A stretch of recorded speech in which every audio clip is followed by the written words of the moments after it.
نحن نتحدث عن مدير IAEA الوكالة الدولية للطاقة الذرية الدكتور محمد مصطفى البرادعي، حائز على جائزة نوبل للسلام، أرسل بيان للصحف المصرية. هذا البيان يطالب فيه بتعديل دستوري وفتح ضمانات الترشيح، فتح باب الترشيح وزيادة ضمانات الترشيح لمنصب الرئيس في مصر. إن في دستور يمنع 99 والصفر 99% من الشعب المصري إنه يرشح نفسه مش ينتخب في انتخابات. هو بس قال كده والدنيا كلها في مصر اتقلبت. مش هينصلح حالكم الاقتصادي والاجتماعي إلا ما ينصلح حالكم السياسي. الأهرام في الصفحة الأولى جت قايلة ده انقلاب دستوري، رغم أنه يدعو لتعديل دستوري ولا يعد ذلك بحكم القانون انقلابا دستوريا. حضرتك بتراهن على مين وعلى ايه؟ يعني حضرتك بتقول انه الماده 76 لازم تتغير، ما اتغيرتش الماده 76. بتقول ان الناس لازم تؤمن بانه السياسه او الديمقراطيه هي اللي هتجيب لهم رغيف لائق وتوصل لهم انبوبه البوتاجاز. بتراهن على ايه عشان ده كله يحصل، سواء بقى خلال سنه ولا 5 سنين؟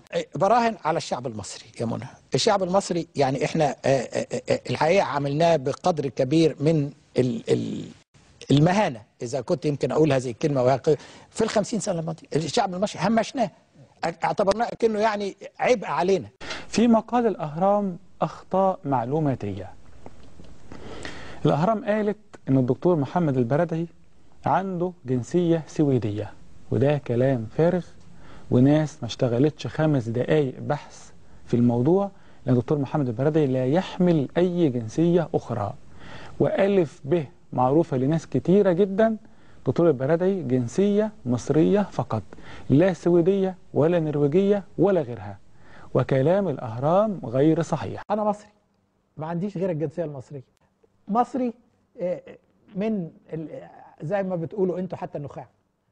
دكتور البرادعي دخل السلك الدبلوماسي وبعدين راح أمريكا وأخذ دكتوراه، وبعدين الوكالة الدولية للطاقة الذرية لقت فيه شخص متميز فخدته وعينته، وبعدين أكثر تميزا بقى مدير الوكالة في نيويورك، وبعدين أكثر وأكثر أصبح مدير الوكالة الدولية للطاقة الذرية كلها في مقرها الرئيسي فيينا، وبعدين خد جائزة نوبل للسلام. الأهرام تقصد تقول إنه ولا حاجة. اشتغلت 20 سنة في الخارجية المصرية في فترة من أدق فترات تاريخ مصر السياسي. اشتغلت كسياسي وأستاذ قانون في 30 سنة. تعاملت مع أكثر من 70 رئيس دولة. يعني إذا كان حد اشتغل في السياسة أكثر يمكن قلائل، واشتغلت في مشكلتين من أعقد المشاكل في العالم، العراق وإيران. فسياسة داخلية، سياسة خارجية، معرفتي بالمصري في الداخل وفي الخارج، كل ده متواجد. إنما يعني أنا ما أحبش أتكلم عن نفسي. طب ده يرضي أي حد يطول إن ابنه ولا أخوه ولا أي حد في الدنيا يعرفه يكون بهذه السيرة الذاتية المجيدة؟ عايزين دولة ليبرالية. يعني ايه ليبرالية يا برادعي؟ يا ايها الليبرالي اللي بنتك متجوزة نصراني كافر، اللي بنتك المسلمة متجوزة نصرانية لانها ليبرالية غير اسلامية، انما حضرتك ليبرالي اسلامي. يعني ايه ليبرالية؟ بنتي تزوجت زوجها مسلم، تزوجوا في السفارة المصرية في فيينا على الشريعة الإسلامية، وكان شاهد زواج السفير رمزي عز الدين رمزي سفير مصر في فيينا. الشهور اللي فاتت يعني نتيجة الإعلام المضلل للأسف الشديد اللي احنا كونا بناره، الإعلام المضلل ده طلعت فيه إشاعة على دكتور محمد البرادعي إن بنته متزوجة واحد غير مسلم.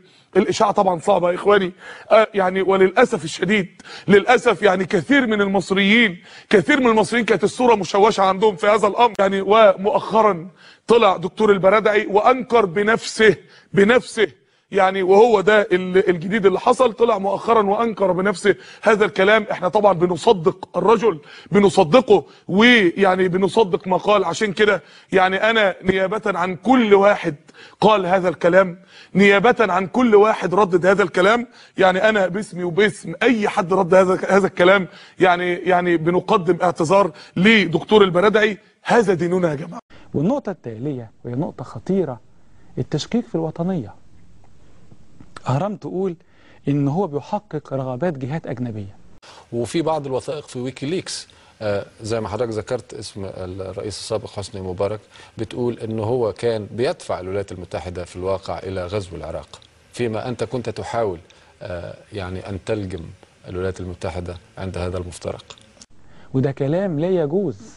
هل معقولة رجل بهذا المستوى وهذه المكانة بس قال ممكن يدخل الانتخابات، طلعه عميل وخاين اشتغل مع الأعداء وجاي يضرب مصر من الداخل؟ هل ده كلام مناسب؟